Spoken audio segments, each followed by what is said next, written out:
Welcome my dear students. तो इस video में हम देखने वाले हैं स्माइल 3.0 होमवर्क सॉल्यूशन 11 अगस्त 2021 कक्षा 10वीं विषय विज्ञान अध्याय 2। टॉपिक है इसका अम्ल क्षारक एवं लवण। तो आज के इस वीडियो में हम इसके सारे प्रश्नों का यहाँ पर उत्तर देखने वाले हैं, साथ ही में समझने वाले हैं। तो वीडियो को एंड तक देखिएगा। चलिए अब हम वीडियो को बिना किसी देरी के यहाँ पर शुरू करते हैं। तो देखिए छात्रों, यहाँ पर पहला क्वेश्चन आपको दिया गया है कि अधात्विक ऑक्साइड किस प्रकृति के होते हैं और क्यों। तो देखिए बच्चों, अधात्विक ऑक्साइड जो होते हैं वे अम्लीय प्रकृति के होते हैं, यह आपका आंसर होगा। धात्विक ऑक्साइड क्षारीय प्रकृति के होते हैं और अधात्विक ऑक्साइड अम्लीय प्रकृति के होते हैं। सेकंड क्वेश्चन हम देखते हैं तनुकरण से क्या तात्पर्य है। तो देखिए तनुकरण का हमें अर्थ बताना। तो देखिए इसका आंसर हम लिखते हैं जल में अम्लीय क्षारक मिलाने पर आयन की सांद्रता में प्रति इकाई आयतन में कमी हो जाती है। इस प्रक्रिया को तनुकरण कहते हैं, है ना। यदि हम क्या करें, जल में क्या करें, हम अम्लीय क्षारक मिला दें। अम्लीय क्षारक में से हम यदि कुछ भी मिला दें तो आयन की जो सांद्रता होती है, सांद्रता में क्या हो जाती है, प्रति इकाई आयतन की कमी हो जाती है। इस प्रक्रिया को हम क्या कहते हैं, तनुकरण कहते हैं। अगला क्वेश्चन है हमारा कि अगला क्वेश्चन है कि पीएच स्केल किसे कहते हैं। तो देखो बच्चों, पीएच स्केल हम देखते हैं। पीएच किसी विलयन की अम्लता या क्षारकता का एक माप है, यानी कि अम्ल क्षारक को मापने वाला जो स्केल होती है जिससे हम अम्ल क्षारक की माप को नापते हैं, हम उसकी कहते हैं पीएच स्केल कहते हैं। इसे द्रवीभूत हाइड्रोजन आयन की गतिविधि के सह गुणक के रूप में परिभाषित किया जा सकता है। हाइड्रोजन आयन के गतिविधि गुणांक को प्रयोगात्मक रूप से नहीं मापा जा सकता, इसलिए वे सैद्धांतिक गणना पर आधारित होते हैं। हम इसका माप किसके रूप में करते हैं, इसकी इकाई क्या होती है, इसकी इकाई होती है लोग, यानी कि लघुगणक। चौथा क्वेश्चन हमें दिया है निम्न प्रश्न को उत्तर दीजिए। यहाँ पर हमें निम्न प्रश्नों का यहाँ पर उत्तर देना है। पहला क्वेश्चन आपको दिया है किसी विलयन में विद्युत धारा का प्रवाह किस कारण होता है। तो देखिए इसका आंसर हम देखते हैं। देखिए इलेक्ट्रोलाइट समाधान के माध्यम से धारा का प्रवाह आयनों के प्रवास के कारण होता है।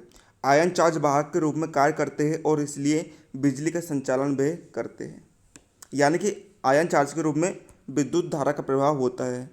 ठीक है। सेकंड क्वेश्चन दिया है वर्षीय या फिर अम्लीय वर्षा कब होती है। तो देखिए जब वर्षा का पीएच मान 7 से कम हो जाता है तब क्या होती है, अम्लीय वर्षा होती है। तीसरा क्वेश्चन भी इसी से संबंधित है कि मुंह में धातु का क्षय कब शुरू होता है। तो देखिए मुंह के पीएच का मान 5.5 से कम होने पर धातु का क्षय शुरू होने लगता है, ये आपका आंसर हो जाएगा। पांचवा प्रश्न आप है नेटल पादप के डंक से छू जाने पर दर्द क्यों होता है। यानी कि देखिए एक नेटल का पौधा होता है, यदि आप उसे छूते हो तो क्या हो जाता है, आपके हाथों में दर्द शुरू होने लग जाता है।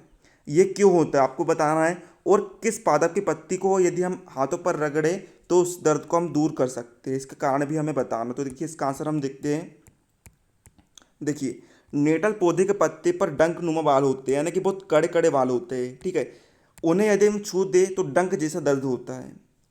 इन बातों से मेथोन है ना, इन बातों से मेथोनाइक अम्ल का स्त्राव होता है जो दर्द का कारण बनता है ना।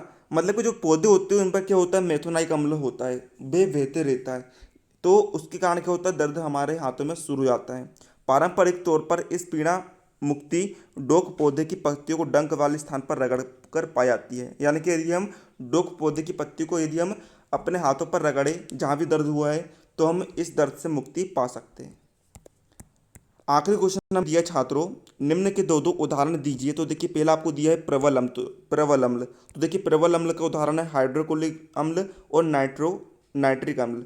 फिर हम देखते हैं प्रबल क्षार का उदाहरण है सोडियम हाइड्रोक्साइड और पोटेशियम हाइड्रोक्साइड। फिर है दुर्बल अम्ल का उदाहरण है साइट्रिक अम्ल और एसिटिक अम्ल। और दुर्बल क्षार का उदाहरण है मैग्नीशियम हाइड्रोक्साइड और अमोनियम हाइड्रोक्साइड आदि। तो आपके आज के सारे प्रश्नों का यहाँ पर उत्तर हो जाते हैं। उम्मीद है आपको वीडियो हेल्पफुल लगा तो वीडियो को लाइक कर दीजिएगा। साथ ही चैनल पर नया है तो चैनल को सब्सक्राइब कर लीजिएगा, क्योंकि हम आपको स्माइल 3.0 होमवर्क का सोल्यूशन सबसे पहले प्रोवाइड कराते हैं। तो मिलते हैं अगले तब तक के लिए जय हिंद जय भारत। डियर स्टूडेंट, स्टडी करते वक्त आपको किसी भी क्वेश्चन में डाउट आता है तो अब आपको टेंशन लेने की ज़रूरत नहीं है, क्योंकि फिलो ऐप लेकर आ चुका है एक ऐसा फीचर जिसके माध्यम से आप किसी भी क्वेश्चन का तुरंत सल्यूशन पा सकते हैं। फिर चाहे वो क्वेश्चन आपके किसी भी क्लास का हो, किसी भी सब्जेक्ट का हो, आपको उसका तुरंत सल्यूशन मिलेगा।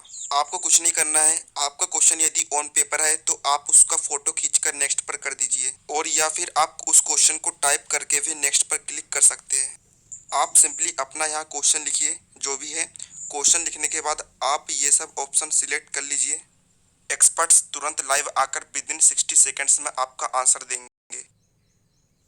जी सर नमस्ते। जो अपना इंटरनेट है उसका निर्माण किसने किया? अमेरिका की एक संस्था थी, वही मुझे पूरा नाम तो नहीं, टीओडी करके थी, 1969। Thank you sir. डिस्क्रिप्शन में दी हुई लिंक से आप ऐप को डाउनलोड कर सकते हो और अपने सारे डाउट क्लियर कर सकते हैं। तो जाइए और डाउनलोड कीजिए।